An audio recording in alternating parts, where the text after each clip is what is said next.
Tenía 62 años cuando descubrí que mi vida entera había sido construida sobre una mentira. No fue un golpe dramático, no fue una pelea ni un grito, fue un sobre, blanco, sin remitente, deslizado por debajo de la puerta de mi cocina un martes por la mañana, mientras yo hervía agua para el café. Lo recogí sin pensar.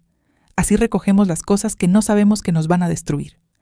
Adentro había 3 hojas, impresas, números, fechas, nombres, una cuenta bancaria que yo nunca había visto. A nombre de mi esposo Rodrigo y de otra persona. El nombre era el de mi nuera, Marlena. Me senté en la silla de la cocina. El agua seguía hirviendo. Yo no me moví. Llevaba 38 años casada con Rodrigo. 38 años en esa casa, en esa cocina, con ese olor a madera vieja y jazmín que entraba por la ventana cada mañana. Había criado a nuestro único hijo, Tomás, en esas paredes. Lo había visto crecer, tropezar, enamorarse. Lo había visto traer a Marlena un domingo de noviembre, con esa sonrisa de quien cree que ha encontrado algo precioso. Yo también lo creí. Me llamaba mamá Consuelo desde el primer día. Me abrazaba con fuerza. Me preguntaba por mis dolores de espalda. Me llevaba flores cuando venía de visita. Yo pensé, qué suerte tiene mi hijo. Qué mujer tan buena. Qué tonta fui. Las hojas temblaban entre mis manos. O quizás era yo la que temblaba. Los números no mentían. Transferencias regulares. Cada mes, durante 4 años. Cantidades que Rodrigo nunca me había mencionado. Dinero de una cuenta que yo no sabía que existía, hacia una cuenta que tampoco sabía que existía. 4 años. Marlena y Tomás llevaban 5 años casados. Cerré el sobre. Lo puse debajo del mantel de hule, en el cajón donde guardo los recibos viejos. Y fui a apagar el agua. Eso fue todo lo que pude hacer ese día. Rodrigo llegó a las 7 de la noche, como siempre. Dejó las llaves en el gancho. Se quitó los zapatos en la entrada. Preguntó si había comido. Yo dije que sí. Le serví la cena. Lo miré comer. Tenía 67 años. El pelo completamente blanco, las manos grandes, esa manera de masticar despacio que siempre me había parecido señal de un hombre tranquilo. De un hombre sin prisa porque tenía todo bajo control. Ahora entendía por qué nunca tenía prisa. ¿Cómo estuvo tu día, no?, preguntó. Normal, dije, y eso fue todo. No soy una mujer de escenas. Nunca lo fui. Crecí en una casa donde los problemas se callaban, se guardaban, se resolvían solos o no se resolvían nunca. Mi madre decía que las mujeres que gritan pierden, que la dignidad es lo único que nadie te puede quitar. Yo me había pasado la vida siendo digna. Esa noche, mientras Rodrigo dormía, saqué el sobre del cajón y lo leí de nuevo. 3 veces, 4, hasta que los números se me grabaron en los ojos. La cuenta estaba registrada en una ciudad que quedaba a 6 horas de donde vivíamos. Una ciudad donde Rodrigo viajaba seguido, por negocios. Donde Marlena tenía, según ella, una amiga de la infancia que de vez en cuando la llamaba en crisis. Amiga de la infancia. Cerré los ojos. Pensé en todos los cumpleaños que Marlena había faltado porque surgió algo. En todos los domingos que Tomás llegaba solo a almorzar y decía que ella tenía migraña. En todas las veces que Rodrigo ofrecía ir a acompañarla cuando Tomás trabajaba hasta tarde. Pensé en que yo nunca pregunté, porque confiaba, porque era la madre, la suegra, la mujer de la casa, porque se supone que ciertas cosas no ocurren dentro de una familia, pero ahí estaban los números, y los números no mienten. Al día siguiente llamé a mi amiga Bernardina. Nos conocemos desde los 40. Es la única persona en el mundo a quien le cuento cosas que no debería contar. Nena, me dijo cuando terminé de hablar, eso no es un error. Ya lo sé. ¿Y qué vas a hacer? No supe qué contestar, porque la verdad es que yo no tenía plan. Tenía miedo, tenía vergüenza, y tenía algo que no sabía nombrar todavía, algo que me apretaba el pecho desde adentro como una mano que fuera cerrándose muy despacio. Necesito saber más, dije al final. Entonces busca más. Bernardina siempre fue directa, es lo que más le agradezco. Esa tarde, mientras Rodrigo estaba en su taller del fondo, donde pasa horas con sus herramientas y su radio, donde nunca entro porque él dice que necesita ese espacio y yo siempre lo respeté, yo entré a su escritorio. No me temblaron las manos esta vez. El escritorio estaba ordenado, como siempre. Rodrigo es un hombre meticuloso. Carpetas por color, recibos archivados por fecha, todo en su lugar. Yo lo admiré durante años. Ahora me preguntaba qué más había guardado con esa misma prolijidad. No tuve que buscar mucho. En el tercer cajón, detrás de una carpeta verde con facturas del taller, había un teléfono. Pequeño, viejo, de esos que ya casi nadie usa. Con tapa. Lo abrí. Tenía mensajes. Muchos. El último era de hacía 3 días. No quise leer todo. Solo leí lo suficiente para entender lo que estaba entendiendo. Lo suficiente fue demasiado. Guardé el teléfono exactamente donde lo encontré. Volví a la cocina. Me lavé las manos, aunque no había tocado nada sucio. Es un gesto que aprendí de mi madre. Como si el agua pudiera lavar también lo que uno acaba de descubrir. No puede. Esa noche no dormí. Me quedé mirando el techo, escuchando la respiración de Rodrigo a mi lado. Ese sonido que había sido el sonido de mi vida durante casi 4 décadas. Ese hombre que yo creí conocer hasta el último rincón. Me pregunté cuándo había empezado. Me pregunté si yo había hecho algo, dicho algo, dejado de hacer algo. Me pregunté si había señales que no vi o señales que no quise ver. Luego me pregunté por qué me estaba haciendo esas preguntas. Como si fuera culpa mía. Mi madre decía que las mujeres que gritan pierden, pero también decía que las mujeres que callan demasiado terminan solas. Yo siempre creí que había encontrado el término medio, que era firme sin ser brava, tranquila sin ser sumisa. Ahora me preguntaba si simplemente había sido cómoda. Para todos, para Rodrigo, que tenía una vida completa que yo no conocía. Para Marlena, que había entrado a mi familia con flores y abrazos mientras me miraba a los ojos con una sonrisa que ahora entendía de otra manera. Para Tomás, mi hijo que no sabía nada. O eso esperaba. Eso era lo que más me dolía. No la traición de Rodrigo, no la de Marlena. Era pensar en Tomás, en su cara, en cómo iba a quebrarse cuando supiera. Y tenía que saber. Eso ya lo había decidido, ahí, en la oscuridad, escuchando esa respiración que ya no me consolaba. Pero antes de decirle algo a alguien, necesitaba entender todo. Todo. El jueves siguiente, Rodrigo anunció en el desayuno que iba a viajar el fin de semana. Negocios, dijo, como siempre. Yo asentí. Le pregunté si quería que le preparara algo para el camino. Me dijo que no hacía falta. Cuando su auto salió de la entrada, yo ya tenía el teléfono en la mano. No el suyo, el mío. Estaba llamando a un número que Bernardina me había dado 2 días antes. Un abogado. Discreto, dijo ella. Alguien que sabe cómo se manejan estas cosas. Sonó 3 veces. Buenas tardes, dije cuando atendieron. Necesito una consulta. Es urgente. Hubo una pausa breve al otro lado. ¿Cuándo puede venir? Cerré los ojos un segundo. Pensé en el sobre blanco, en el teléfono del cajón, en los mensajes que no había podido dejar de leer aunque hubiera querido. Mañana, dije. A primera hora. Colgué. Me quedé parada en el centro de la cocina. El sol entraba por la ventana. Olía a jazmín, como siempre. Todo igual, todo completamente diferente. Fue entonces cuando escuché el motor de un auto afuera. Rodrigo no debería haber vuelto. Era demasiado pronto. Pero la puerta del frente se estaba abriendo. Caminé hacia la sala sin apurarme. Aprendí hace mucho tiempo que correr cuando tienes miedo solo demuestra que tienes miedo. La puerta se abrió. Era Marlena, sola, sin Tomás, con una sonrisa que llegó antes que sus palabras.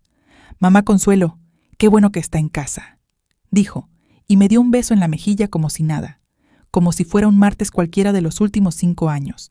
Olía a ese perfume caro que siempre usaba, el mismo que Rodrigo le había regalado en su último cumpleaños. Yo estaba presente cuando se lo dio. Recuerdo que pensé qué detallista era mi esposo con su nuera. Ahora entendía el detalle. «Vine a buscar unas cosas de Tomás», dijo, ya caminando hacia el interior como si la casa fuera suya. Me dijo que las dejó aquí la semana pasada. Unos papeles del seguro, creo. «No sé de qué papeles hablas», dije. No importa, yo los busco. No se moleste». Se metió al pasillo antes de que yo pudiera decir otra cosa. Escuché sus pasos, el crujido del piso de madera que yo conozco de memoria. Sé exactamente dónde suena cada tabla. La seguí. Estaba parada frente al escritorio de Rodrigo. No frente al cuarto de Tomás. No frente al armario donde guardamos las cosas que la gente deja olvidadas. Frente al escritorio de Rodrigo, con la mano sobre el tercer cajón. Me detuve en el marco de la puerta. «Los papeles del seguro no están ahí», dije. Ella giró. Por un momento, solo un momento, vi algo cruzar su cara. No fue culpa, fue cálculo. «¡Ay! Me confundí de cajón», dijo, y se rió con esa risa liviana que siempre me había parecido encantadora. «Disculpe, mamá, ya sabe cómo soy de despistada». «Sí», dije, «ya sé». La acompañé a la salida 10 minutos después, con unas carpetas que encontró en el cuarto de Tomás, y que yo nunca pude verificar si eran reales o inventadas. En la puerta me volvió a besar la mejilla. «La quiero mucho», me dijo. «Que te vaya bien, Marlena», respondí. Cerré la puerta. Me fui directo al escritorio. El tercer cajón estaba cerrado, como siempre. El teléfono seguía adentro, pero algo había cambiado. La carpeta verde estaba girada unos centímetros, solo unos centímetros. Pero yo sé cómo dejo las cosas. Lo sé desde siempre. Marlena había estado buscando algo, y no lo había encontrado porque yo, esa mañana, antes de llamar al abogado, y había hecho una foto de cada mensaje de ese teléfono, cada uno, y había guardado el teléfono de vuelta en su lugar, pero había puesto las fotos en un lugar que solo yo conocía, por si acaso. A veces una actúa por instinto antes de saber para qué. El abogado se llamaba Esteban. Tenía como 50 años, pelo canoso, lentes sin marco y una manera de escuchar que me hizo sentir que mi historia no era la primera ni la más complicada que había oído en esa oficina pequeña y ordenada. Le conté todo: el sobre, la cuenta, el teléfono, los mensajes, la visita de Marlena. Escuchó sin interrumpirme. Cuando terminé, juntó las manos sobre el escritorio. «Señora Consuelo», dijo, «lo que usted describe tiene implicaciones legales importantes. La cuenta bancaria, si está demostrado que se alimentó con bienes del matrimonio, entra en la figura de distracción de patrimonio conyugal. Eso tiene consecuencias en un proceso de separación de bienes o divorcio». «Yo no quiero hablar de divorcio todavía», dije. «Lo entiendo, pero necesita saber en qué posición está», me explicó despacio, sin términos complicados, sin apuro. Me dijo que lo primero era documentar, que las fotos del teléfono eran un punto de partida, pero que necesitábamos más, que él conocía a alguien que podía ayudar a rastrear los movimientos de esa cuenta sin alertar a nadie. «¿Cuánto tiempo lleva a hacer eso?», pregunté. 2 semanas, quizás 3. 2 o 3 semanas actuando como si nada. 2 o 3 semanas siendo mamá Consuelo, la esposa tranquila, la suegra cariñosa, la mujer que no sabe nada. «Puedo», dije, y lo decía en serio. Rodrigo volvió del viaje el domingo a la noche con una caja de dulces regionales que siempre me traía de esa ciudad. Chocolates rellenos de maní, los mismos de siempre. Los puso sobre la mesa de la cocina con esa sonrisa de hombre que cumple. «Para ti», dijo. «Gracias», dije. Los puse en la alacena, no los toqué en toda la semana. La vida siguió. El desayuno, la cena, los noticieros de la noche. Rodrigo en su taller. Yo en mi jardín, en mi cocina, en mis cosas. Todo igual en la superficie. Debajo, yo estaba aprendiendo. Aprendí, por ejemplo, que cuando Rodrigo decía que iba a la ferretería, tardaba exactamente 40 minutos. Cuando tardaba más de 1 hora, llegaba con ese gesto de quien ha descansado, no de quien cargó bolsas pesadas. Aprendí que Marlena llamaba a Rodrigo al teléfono que yo conocía, el de toda la vida, pero siempre para cosas concretas, recados, mensajes de Tomás, cosas que sonaban normales si uno no sabía lo que yo sabía. Aprendí que había una tercera cuenta. Eso me lo dijo Esteban por teléfono, a los 12 días, con una voz cuidadosa que me indicó antes de hablar que me sentara. Una tercera cuenta, diferente a la primera, esta sí a nombre de Rodrigo solo, pero con movimientos que coincidían con fechas muy específicas: los cumpleaños de Marlena, los aniversarios de boda de ella y Tomás, las navidades, los cumpleaños de Marlena. Me acordé de todos los años que yo le preparé una torta, que decoré la mesa, que compré el regalo de parte de Rodrigo y mía porque él siempre se olvidaba. Decía que nunca se olvidaba. Compraba por su cuenta y no quería que yo supiera. Eso dolió de una manera que no esperaba. No la traición grande. Ve ese detalle pequeño, esas tortas que yo hice creyendo que éramos una familia, pero el dolor lo guardé donde guardo todo lo que no puede interferir con lo que tengo que hacer. Tomás llamó un miércoles, me dijo que iban a venir el domingo a almorzar, él y Marlena. «Claro que sí», dije. «¿Qué quieres que haga?» «Lo de siempre, mamá, tu arroz con pollo». Sonreí sin querer. Mi hijo tiene 33 años y sigue pidiendo el mismo plato desde los 7. «Ahí va a estar», le dije. Colgué y me quedé con el teléfono en la mano un momento largo.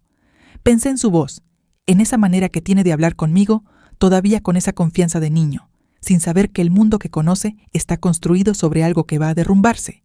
No podía decirle nada todavía, no sin pruebas completas, no sin saber exactamente qué estaba diciéndole y para qué. Esteban me había explicado que necesitábamos establecer el alcance total antes de hablar con alguien de la familia, que si hablaba demasiado pronto, Rodrigo podía mover activos, cerrar cuentas, borrar rastros. Rodrigo es meticuloso, ya lo sabía yo, así que el domingo hice el arroz con pollo. Puse la mesa bonita, saqué el mantel bordado que solo uso cuando hay visita especial. Marlena llegó con una botella de vino y me la puso en las manos con esa sonrisa. «Para usted, mamá. Sé que le gusta el tinto». «¡Qué amable!», dije, y la miré a los ojos. Ella sostuvo la mirada sin problema. Tiene nervios de acero, eso hay que reconocerlo. El almuerzo fue tranquilo. Tomás contó cosas del trabajo. Rodrigo habló del taller, de un vecino, del partido del fin de semana. Marlena sirvió, preguntó, rió en los momentos exactos. Yo observé cómo Rodrigo le pasaba el pan sin que ella lo pidiera, cómo ella le agradecía con un gesto apenas visible, cómo los dos evitaban mirarse directamente, pero sus movimientos estaban sincronizados de una manera que yo, ahora que sabía mirar, podía ver clarísimo.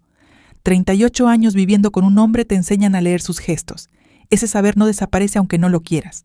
Después del café, Tomás me ayudó a lavar los platos. Marlena y Rodrigo se quedaron en la sala. Yo escuché, desde la cocina, el silencio entre ellos. Ni una palabra, ningún sonido fuera del lugar. Eso también me dijo algo. Saben controlarse. Llevan años practicando. Cuando se fueron, Rodrigo se sentó en su sillón con el periódico. Yo lavé el mantel, guardé los vasos finos, limpié la mesa. «Qué bien la pasan juntos», dijo Rodrigo desde su sillón. «Ay», sin levantar la vista del periódico. «Tomás tiene suerte con esa mujer». No contesté. Doblé el mantel con cuidado. Esa noche, Esteban me mandó un mensaje. Breve, 3 palabras. Ya tenemos todo. Me fui al baño, abrí el grifo del lavabo para que corriera el agua, y ahí, sola, sin que nadie me viera, me permití llorar. Rápido. 2 minutos no más. Luego me lavé la cara. Me miré en el espejo. 62 años. Pelo gris que uso corto desde hace una década.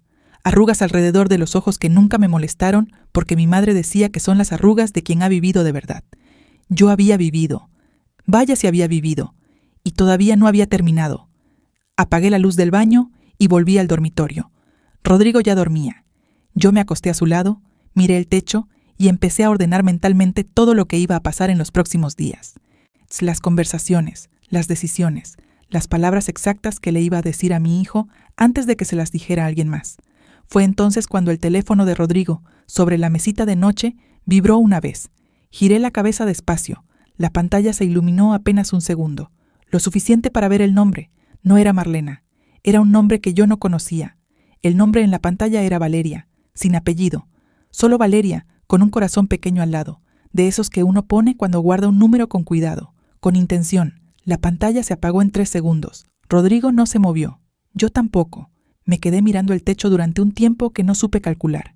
El corazón me latía despacio, muy despacio, como cuando el cuerpo ya está tan cansado de asustarse que empiezan a ahorrarse el esfuerzo.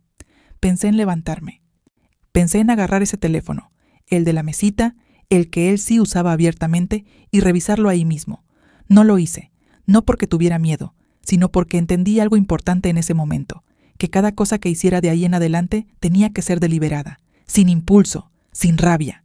La rabia comete errores, y yo no podía permitirme ninguno. Me dormí cerca de las 3 de la mañana. Soñé con la casa donde crecí, con el jardín de mi madre, con las manos de mi madre, que siempre olían a tierra y a jabón blanco. Manos que trabajaron toda la vida sin que nadie se los agradeciera demasiado.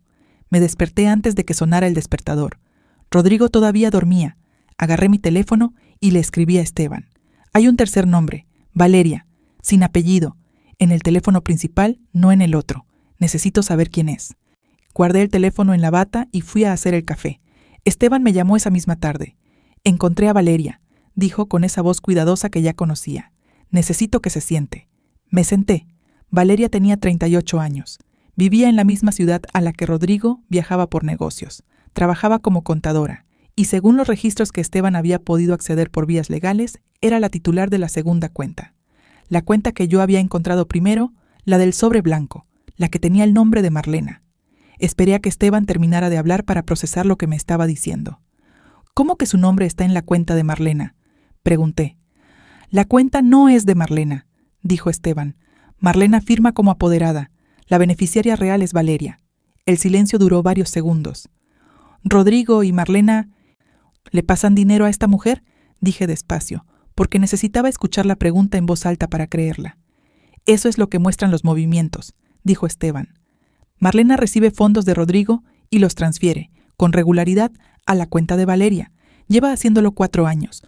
4 años. El mismo periodo de siempre. ¿Sabe quién es Valeria para Rodrigo?, pregunté. Aún no con certeza, dijo. Pero hay algo más que tiene que saber. Respiré. Dígame. Valeria tiene una hija, de 3 años. No dije nada. Los registros de nacimiento, continuó Esteban con una delicadeza que le agradecí, no indican nombre del padre, pero las fechas coinciden con un periodo en que hay registros de hospedaje a nombre de su esposo en esa ciudad. Colgué con cuidado. Puse el teléfono sobre la mesa. Me quedé mirando mis manos. 62 años. 38 de matrimonio. Un hijo criado con todo lo que tuve. y una niña de 3 años en otra ciudad que quizás también era de Rodrigo. Esa noche no lloré. No me quedé mirando el techo. Me serví un vaso de agua, me senté en la mesa de la cocina con papel y lápiz y escribí todo lo que sabía. Todo. Nombres, fechas, cuentas, cantidades. Como si fuera un inventario. Como si ordenar los hechos en una lista pudiera devolverme algo de lo que sentía que me estaban quitando. No me devolvió nada, pero me ayudó a pensar, porque había algo en todo esto que seguía sin encajar.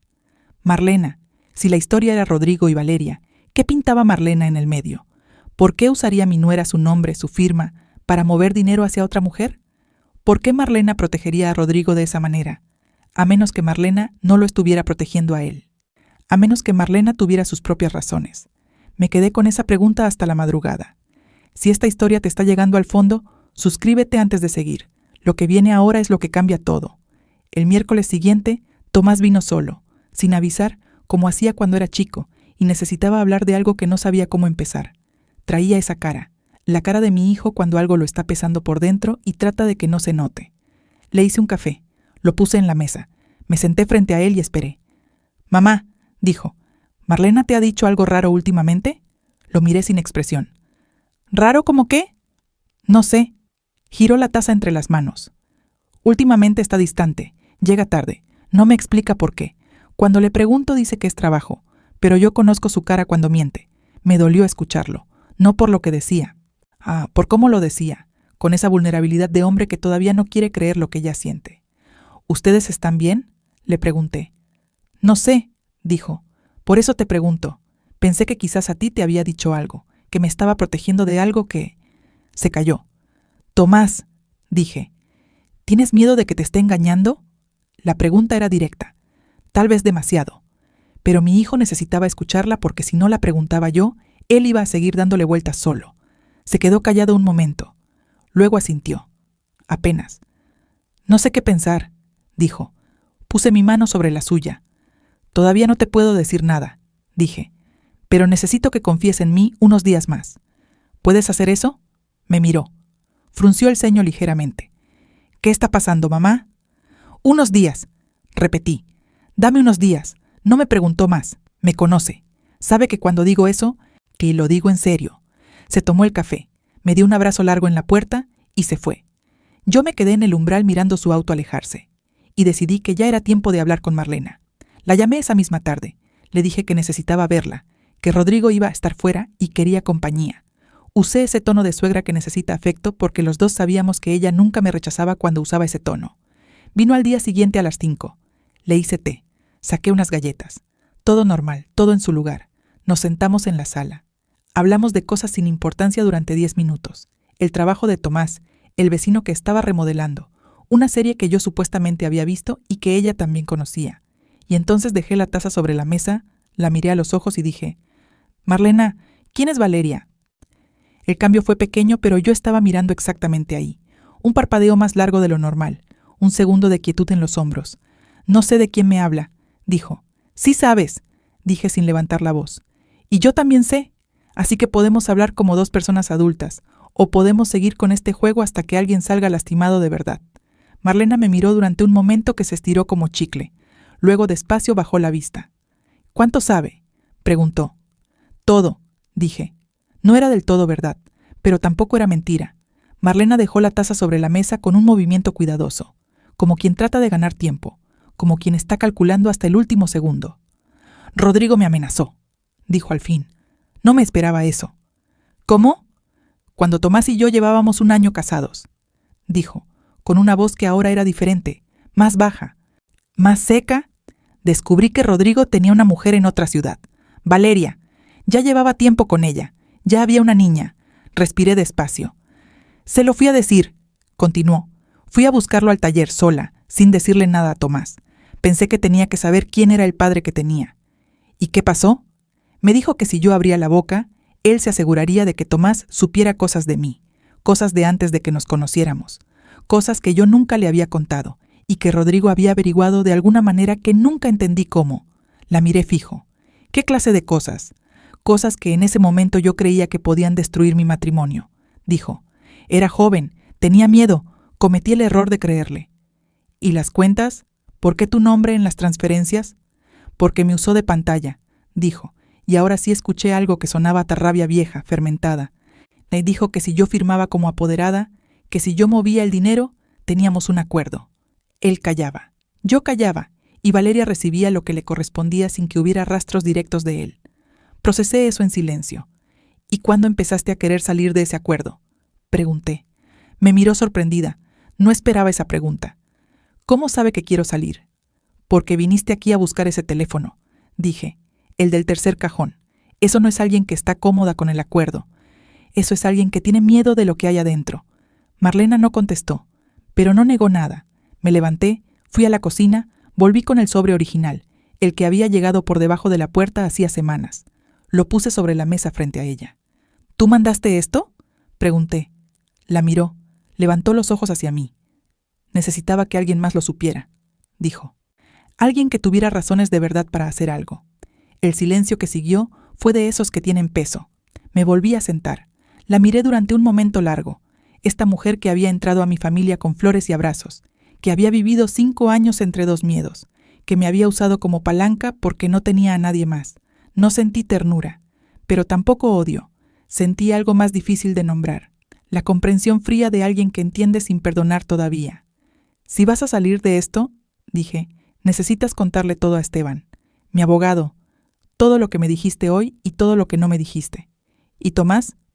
De Tomás me encargo yo, dije. Marlena asintió despacio. Tenía los ojos brillantes, pero no lloraba. Tampoco yo. ¿Usted me odia?, preguntó en voz baja. Todavía no lo sé, dije. Pero ahora mismo eso no importa. Lo que importaba era lo que venía. Y lo que venía, lo sabía yo. Iba a ser la conversación más difícil de mi vida. Esa noche Rodrigo llegó a las 7. Dejó las llaves en el gancho. Se quitó los zapatos. Preguntó si había comido. Sí, dije. ¿Vino alguien hoy? Lo miré. No, dije. Fui a la cocina a servirle la cena, pero antes de llegar a la puerta me detuve. Me giré hacia él. Rodrigo, dije, mañana necesito que te quedes en casa. Tenemos que hablar. Levantó la vista del periódico. Me miró con esa expresión de hombre que no entiende de qué le están hablando porque hace tanto que nadie le habla en serio. ¿Pasa algo? Mañana, repetí, y seguí hacia la cocina. Detrás de mí, escuché que el periódico dejaba de crujir. No dormí. No era la primera noche sin sueño de las últimas semanas, pero esta fue diferente. Las anteriores las había pasado procesando, calculando, ordenando. Esta la pasé simplemente existiendo en la oscuridad, escuchando la respiración de Rodrigo, sabiendo que era la última vez que dormía a su lado, sin que él supiera lo que yo sabía. Mañana todo iba a cambiar, y yo era la única que lo sabía todavía. Me levanté a las 5, hice café. Me senté en el jardín mientras amanecía. El jazmín olía fuerte a esa hora, como siempre en esta estación. Me pregunté cuántas mañanas había pasado en ese jardín creyendo que era feliz, o creyendo que lo que tenía era suficiente para llamarse felicidad. Tal vez eran lo mismo, tal vez no. A las 7 escuché que Rodrigo se movía adentro. El sonido del baño, el cajón de la ropa, sus pasos pesados en el pasillo. Salió al jardín con su propio café y se sentó en la silla de enfrente. Me miró. ¿No dormiste?, preguntó. No mucho, asintió. Tomó un sorbo. Durante 10 minutos no dijimos nada. Los pájaros, el tráfico lejano, el jazmín. Una mañana como tantas otras. «Dijiste que querías hablar», dijo al fin. «Sí». «¿De qué?» Lo miré a los ojos. 67 años, pelo blanco, las manos grandes alrededor de la taza. El hombre con el que había dormido 38 años. El hombre que me había traído chocolates de otra ciudad durante 4 años mientras le pagaba la vida a una mujer y a una niña que yo no conocía. «De Valeria», dije. El café se quedó quieto en su mano. No fue un movimiento dramático. No se levantó. No volcó nada. No se puso rojo. Rodrigo es un hombre que controla su cuerpo. Siempre lo admiré. Ahora veía exactamente para qué había entrenado ese control durante todos estos años. «¿Quién te habló de Valeria?», dijo. Voz baja, cuidadosa. «Nadie tuvo que hablarme», dije. «Encontré las cuentas». Silencio. «Y el teléfono», agregué. «El del cajón». Rodrigo puso la taza sobre la mesa del jardín. Juntó las manos. Miró el suelo un momento y luego me miró a mí. «Consuelo», empezó. «No», lo interrumpí. «Hoy no hablas tú primero. Hoy habla yo». Algo cruzó su cara. No supe si era vergüenza o sorpresa de que yo le dijera eso. En 38 años, pocas veces lo había interrumpido. Hoy era diferente. Sé de las cuentas, dije. Sé de Valeria, sé de la niña. Sé que Marlena te ha estado moviendo el dinero durante 4 años porque tú la amenazaste para que lo hiciera. Sé de los viajes, sé de los hoteles. Tengo fechas, tengo números, tengo registros. Mi abogado tiene todo. Lo vi procesar esa palabra. Abogado. ¿Tu abogado?, repitió. Sí, llevo 3 semanas trabajando con él. Rodrigo me miró de una manera que no le había visto nunca. No era enojo, era algo más parecido al reconocimiento, como si estuviera viéndome de verdad por primera vez en mucho tiempo y no supiera muy bien qué hacer con lo que veía. ¿Por qué no me dijiste nada antes?, preguntó. Porque necesitaba saber todo antes de hablar, dije. Y ahora sé todo. Se quedó callado. ¿Cuánto tiempo llevas con ella?, pregunté. Consuelo. Rodrigo. ¿Cuánto tiempo? Respiró despacio. 6 años, dijo. 6 años. 2 más de lo que yo calculaba. 2 años más de desayunos y cenas y chocolates de regalo, y yo sin saber nada. ¿La quieres?, pregunté. Me miró como si la pregunta lo tomara por sorpresa, como si no esperara que yo pudiera hacer esa pregunta sin quebrarme. Eso no es lo importante ahora, dijo. Para mí sí lo es, dije. Necesito entender qué fue real y qué no. Un silencio largo. Los pájaros seguían. El jazmín seguía. La quiero, dijo al fin, pero eso no significa que lo nuestro no fuera real. No contesté, porque no tenía nada que contestar a eso, porque no hay respuesta correcta cuando alguien te dice que te quería y al mismo tiempo construyó una vida paralela durante 6 años, porque las dos cosas pueden ser verdad, y aún así una de ellas destruye la otra. ¿Y la niña?, dije. Rodrigo bajó la vista. Sí, dijo. Es mía, lo sabía, ya lo sabía, pero escucharlo en su voz fue diferente. Me levanté. Agarré mi taza. Entré a la cocina. Él no me siguió. Llamé a Tomás a las 10 de la mañana. Le dije que viniera solo, que era urgente pero que estaba bien, que no se asustara, que solo necesitaba verlo. Llegó en 20 minutos con cara de susto que intentaba disimular. Rodrigo seguía en el jardín. Le dije a Tomás que nos sentáramos en la sala. No sé cómo se le cuenta esto a un hijo. No existe una manera correcta. Existe la verdad y existe el amor, y uno hace lo que puede para que la verdad no aplaste el amor en el camino. Le conté todo, despacio, sin saltarme nada importante. Las cuentas, Valeria, la niña, los años. Le conté lo de Marlena, la amenaza, el miedo que ella había cargado sola. Le expliqué que Marlena había sido cobarde, pero también había sido víctima, y que eso no borraba lo uno ni lo otro. Tomás escuchó sin hablar. Tiene esa capacidad. Se la heredó de mí, creo. La capacidad de quedarse quieto cuando el mundo se mueve demasiado rápido. Cuando terminé, se quedó mirando el piso durante un momento largo. ¿Papá está aquí?, preguntó. En el jardín. Se levantó. Lo detuve con una mano en el brazo. Tomás. Me miró. Lo que hagas ahora, dije, hazlo con la cabeza, no con el dolor. El dolor va a estar ahí mañana también. Las decisiones de ahora van a estar ahí para siempre. Me miró unos segundos. Asintió. Fue al jardín. Yo me quedé en la sala. No escuché lo que se dijeron. No quise. Eso era entre ellos. Yo ya había hecho lo que me correspondía. A los 20 minutos, Tomás entró de nuevo. Tenía los ojos rojos pero la cara serena. Esa serenidad de quien ha tomado una decisión. Me voy, dijo. Necesito pensar. Está bien. ¿Tú qué vas a hacer, mamá? Lo miré. Lo que tengo que hacer, dije. Me abrazó fuerte, más fuerte que la última vez. Y se fue. Esa tarde Esteban vino a la casa. Era la primera vez que venía aquí. Traía una carpeta, gruesa, con todo adentro. Nos sentamos en la sala. Rodrigo no estaba. Había salido sin decir a dónde después de hablar con Tomás. Marlena tampoco. Solo Esteban y yo y esa carpeta sobre la mesa de la sala donde tantas veces habíamos tomado café en familia. Tiene varias opciones, dijo Esteban. La primera es la separación de bienes con demanda por distracción de patrimonio conyugal. Los fondos que se desviaron durante estos años podrían recuperarse parcialmente. La segunda es el divorcio directo, con acuerdo o sin él. La tercera, si decide no divorciarse por ahora, es al menos proteger legalmente lo que es suyo de manera inmediata. ¿Cuál me recomienda?, pregunté. Eso depende de lo que usted quiera, dijo. No de lo que él hizo, de lo que usted quiere para su vida de aquí en adelante. Era una pregunta que parecía simple. No lo era. ¿Qué quería yo? 62 años, una casa que conocía tabla por tabla, un jardín que había plantado yo, un hijo que era lo mejor que había hecho, y 38 años de una vida que resultó ser, en parte, una ficción. Quiero que quede claro que lo que hizo tiene consecuencias, dije. no por venganza, porque las cosas tienen que ser nombradas por lo que son. Eso puedo garantizarlo, dijo Esteban, y quiero que Tomás esté protegido, en todo lo que heredaría, en todo lo que le corresponde, que nada de lo que Rodrigo desvió pueda afectar el futuro de mi hijo. Eso también podemos trabajarlo. ¿Y lo de la niña?, dije. Esteban levantó la vista. La niña no tiene culpa, dije.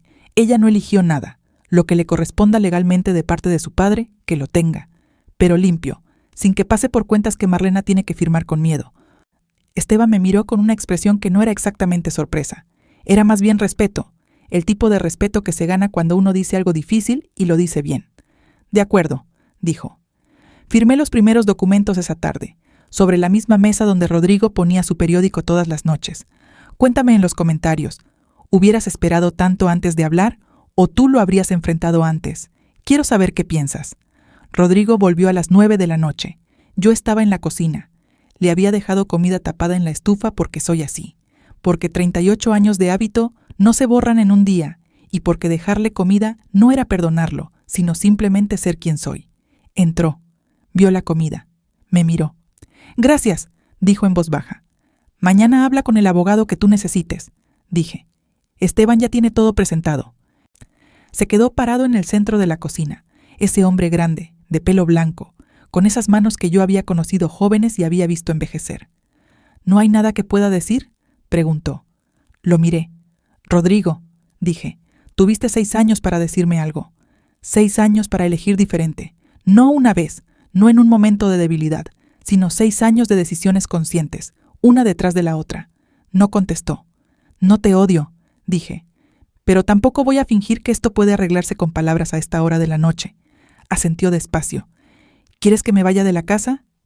Eso lo decidimos con los abogados, dije. Esta noche duerme en el cuarto de Tomás. No hubo discusión, no hubo escena. Rodrigo agarró su almohada y se fue tras el cuarto del fondo. Yo apagué las luces de la cocina. Me senté un momento en la oscuridad, sola, en esa cocina que olía a comida y a madera y a toda una vida. Pensé en mi madre y sus manos que olían a tierra y a jabón blanco. Pensé en lo que ella hubiera hecho. Pensé en lo que yo misma hubiera dicho hace 20 años si alguien me hubiera contado esta historia. Luego dejé de pensar en eso, porque lo que importaba no era lo que hubiera hecho antes, importaba lo que estaba haciendo ahora. A las 11 de la noche, el teléfono vibró. Era Marlena. Un mensaje corto. Tomás me pidió que me fuera de la casa esta noche. Estoy en la de mi hermana. ¿Puedo llamarla mañana? La miré durante un momento. Luego escribí. Sí. Mañana. Guardé el teléfono. Y por primera vez en semanas me fui a dormir sin que el techo tuviera respuestas que darme. Marlena llamó a las 10 de la mañana. Su voz sonaba diferente, sin el barniz de siempre. Sí, sin esa ligereza estudiada que yo había confundido con carácter durante 5 años. Era la voz de alguien que ha pasado la noche mirando sus propias decisiones y no le ha gustado lo que ha visto. ¿Puedo venir?, preguntó. Sí, dije. A las 12. Colgué y fui al jardín. El jazmín seguía ahí. El cielo estaba nublado, de esos cielos blancos que no se deciden ni por la lluvia ni por el sol. Me quedé un rato parada entre las plantas que había sembrado yo, que había regado yo, que habían crecido conmigo sin que nadie me lo pidiera ni me lo agradeciera. Rodrigo se había ido temprano. Había dejado una nota sobre la mesa de la cocina. 4 palabras. Llamaré a mi abogado. Sin firma, como si después de 38 años las palabras hubieran dejado de alcanzar. Guardé la nota en el cajón de los recibos, con todo lo demás. Marlena llegó sin perfume, sin flores, con el pelo recogido y una cara que parecía 10 años más vieja que la última vez que la había visto.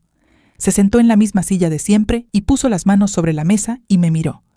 No sé cómo pedirle perdón, dijo. Entonces no empieces por ahí. Dije, empieza por contarme lo que no me contaste ayer. Asintió. Habló durante casi 1 hora, sin interrupciones, sin pausas calculadas, sin la versión editada que uno da cuando todavía está protegiendo algo, la versión completa, con los bordes irregulares y los detalles que duelen. Me contó que cuando fue a enfrentar a Rodrigo, él no se limitó a amenazarla con revelar su pasado. También le dijo que tenía contactos, que si ella hablaba, las cosas podían complicarse para la familia de ella. Para su madre, que tenía una deuda pendiente con alguien que Rodrigo conocía. No fue una amenaza explícita. Nunca lo es con hombres como Rodrigo. Fue una insinuación suficientemente clara para que una mujer joven, recién casada, sola con ese secreto, entendiera exactamente lo que significaba. Tuve miedo, dijo. Sé que eso no lo justifica, pero tuve miedo de verdad. ¿Y en 4 años nunca encontraste una salida?, pregunté. Sí la encontré, dijo. Hace 8 meses, cuando me enteré de que usted había tenido un resultado raro en unos análisis y que Rodrigo no le había dicho nada a Tomás para que no se preocupara. Me quedé quieta. ¿Qué análisis?, dije despacio. Marlena me miró. Usted no sabe. Marlena, ¿qué análisis? Rodrigo recibió una llamada del médico de usted hace 8 meses, dijo. Yo estaba en el taller cuando llegó. Él no me vio. El médico decía que los resultados necesitaban seguimiento, que había algo que revisar, que era importante que usted volviera pronto. El aire en la cocina se sintió diferente. Rodrigo le dijo al médico que usted ya lo sabía, que ya tenía turno, y colgó. Y nunca me dijo nada, dije. Nunca le dijo nada, confirmó Marlena. Y eso fue lo que me rompió, porque hasta ese momento yo podía decirme que él era un hombre que había cometido errores, que tenía una debilidad, que era complicado pero no malvado. Pero ese día entendí que sí podía ser malvado, que podía mirarla a usted todos los días y callar algo así. Silencio. Por eso mandé el sobre, dijo, porque pensé que si usted sabía lo de las cuentas, empezaría a mirar, y si empezaba a mirar, llegaría a todo lo demás, y entonces podría ir al médico. La miré durante un momento largo. 62 años, y me había enterado de mi propia salud por el camino más largo posible. ¿Sabes el nombre del médico?, pregunté. El doctor Fonseca, dijo, el que usted veía antes, el del consultorio cerca del mercado. Abrí el teléfono, busqué el número, llamé ahí mismo, con Marlena sentada frente a mí. La recepcionista tardó 3 minutos en confirmar que sí había resultados pendientes de hace 8 meses, que se habían intentado comunicar, que habían hablado con el esposo de la paciente y él había dicho que ya estaba al tanto. Pedí turno para el día siguiente. Colgué. Marlena tenía los ojos brillantes. Lo siento, dijo. Lo siento mucho. Ya sé, dije. No le dije que la perdonaba, porque todavía no era verdad del todo, y yo no digo lo que no es verdad, pero sí le dije algo que también era cierto. Lo que hiciste al final importa, dije. No borra lo anterior, pero importa. Asintió. ¿Qué va a pasar con Tomás y conmigo?, preguntó en voz baja. Eso es entre ustedes dos, dije. Yo no me meto en eso. Tomás es un hombre adulto y tú también eres adulta. Esa conversación la tienen que tener sin mí en el medio. ¿Pero usted qué piensa?, la miré. Pienso que el miedo te paralizó cuando debiste haber actuado. Pienso que protegiste tu matrimonio a costa del mío y de la salud de una mujer que te trataba como a una hija. Pienso que eso es difícil de procesar. Marlena no dijo nada. Y también pienso, continué, que al final hiciste lo que pudiste con lo que tenías, que mandaste ese sobre cuando entendiste que yo podía estar en peligro, que hoy estás aquí diciéndome la verdad sin que nadie te obligue. Levanté la vista hacia ella. No sé si eso es suficiente para tu matrimonio. Eso lo decide Tomás. Pero para lo que me corresponde a mí, sé que no eres solo una cosa ni la otra. Eres las dos. Marlena se limpió los ojos con el dorso de la mano. ¿Puedo preguntarle algo?, dijo. Sí. ¿Cómo hace para estar tan tranquila? Pensé en cómo responder eso. No estoy tranquila, dije. Estoy ordenada. Es diferente. El turno con el doctor Fonseca fue al día siguiente a las 9 de la mañana. Fui sola. Quise ir sola. Tomás me llamó la noche anterior cuando se enteró. Fue Marlena quien se lo dijo. Eso lo supe después. Mi hijo llegó a la puerta de mi casa a las 8 de la noche con los ojos rojos y la mandíbula apretada y me dijo que me acompañaba, que no discutiera, que era su derecho. Lo dejé entrar. Le hice café. Lo miré durante un rato. Tomás, dije, he pasado 38 años tomando decisiones en función de lo que otros necesitaban. Esta la tomo yo sola, no porque no te quiera, sino porque necesito saber que puedo. Me miró largo tiempo. ¿Tienes miedo?, preguntó. Sí, dije. ¿Y aún así vas sola? Por eso voy sola, dije. No durmió bien esa noche. Lo sé porque me llamó a las 6 de la mañana con excusas de preguntarme si quería que me llevara. Le dije que no. Le dije que esperara mi llamada. El consultorio del doctor Fonseca olía a desinfectante y a café viejo. Me hicieron esperar 20 minutos en una silla de plástico azul. Me fijé en las otras personas que esperaban. Una mujer joven con un niño, un hombre mayor que leía el periódico doblado, una señora que tejía sin mirar las agujas. Pensé en cuántas historias había en esa sala de espera. Cuántas personas llegaban ahí cargando cosas que nadie más sabía.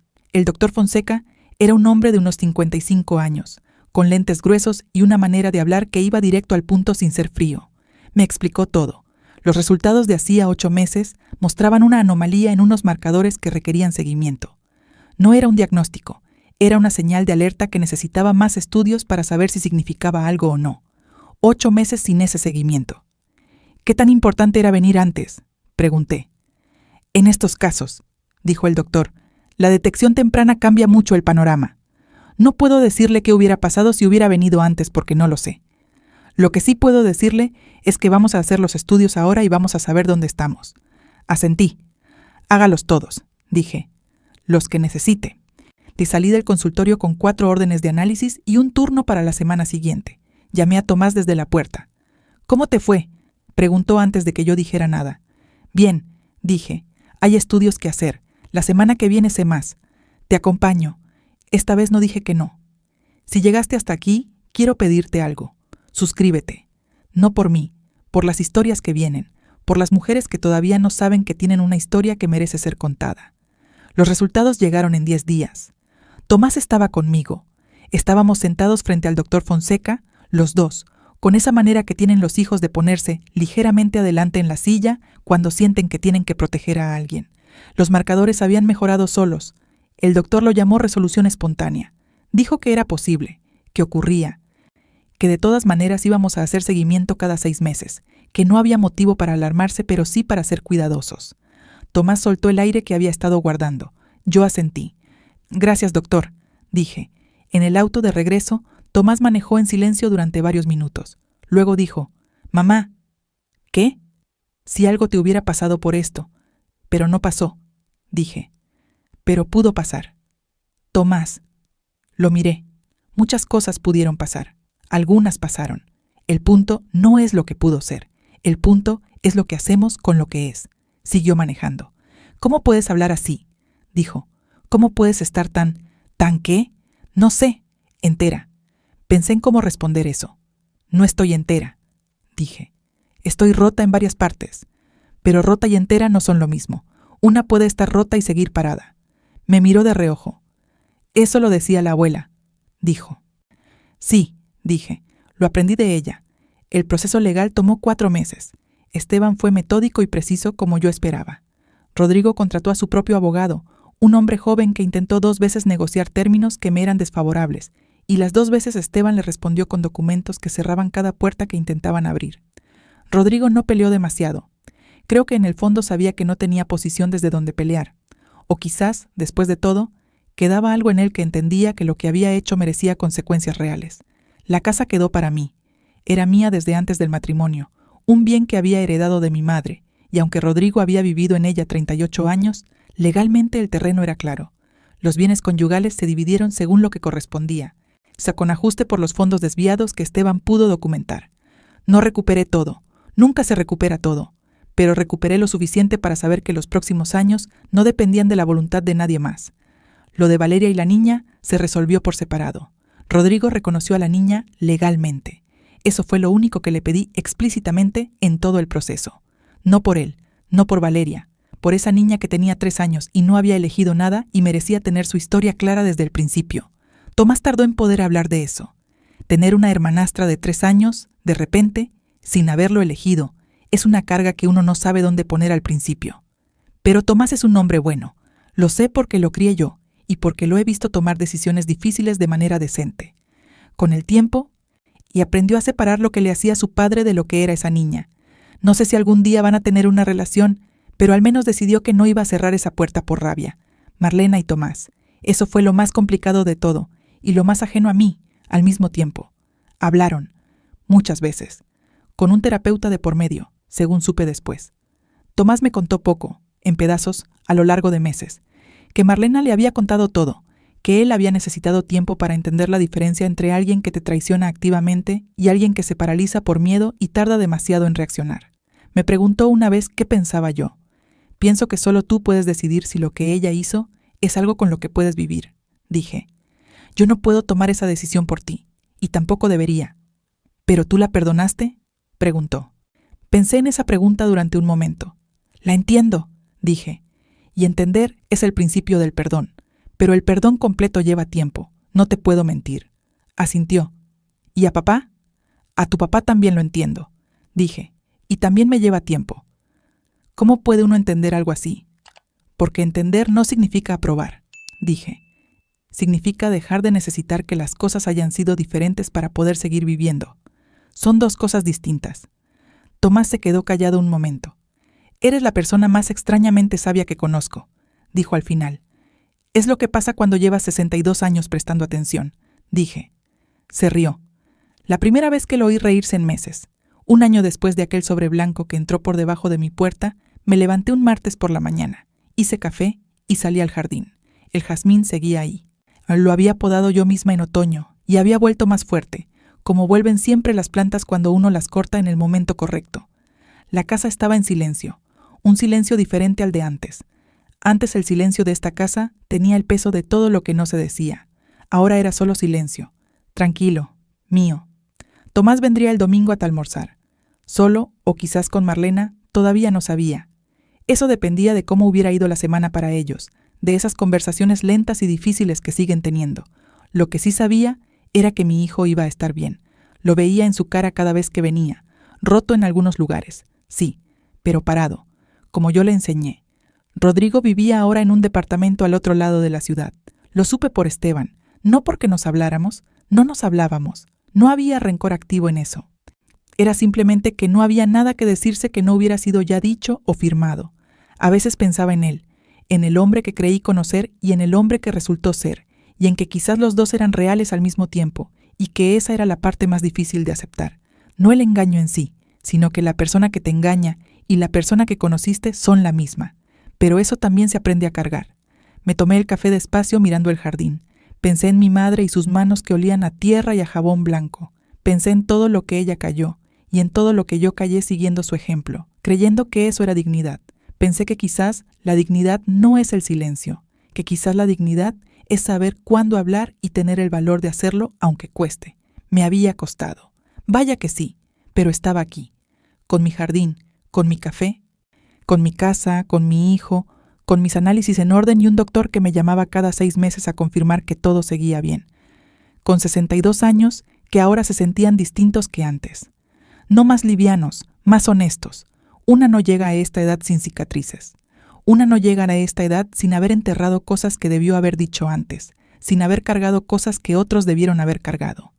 Pero también una llega con todo lo que sobrevivió, con todo lo que construyó con sus propias manos, aunque nadie lo viera, con la capacidad de leer una cuenta bancaria a las 6 de la mañana y entender que la vida que conocía era diferente de lo que creía, y aún así levantarse, hacer café y empezar. Eso no lo da nadie, eso se gana. Dejé la taza vacía sobre la mesa del jardín. Me levanté. Tenía cosas que hacer. Siempre hay cosas que hacer. Gracias por quedarte hasta el final. Si esta historia te movió algo por dentro, escríbelo en los comentarios. Quiero leerlo. Y si no te has suscrito todavía, hazlo ahora. Hay más historias como esta esperando. Historias de mujeres que encontraron su voz cuando nadie esperaba que lo hicieran.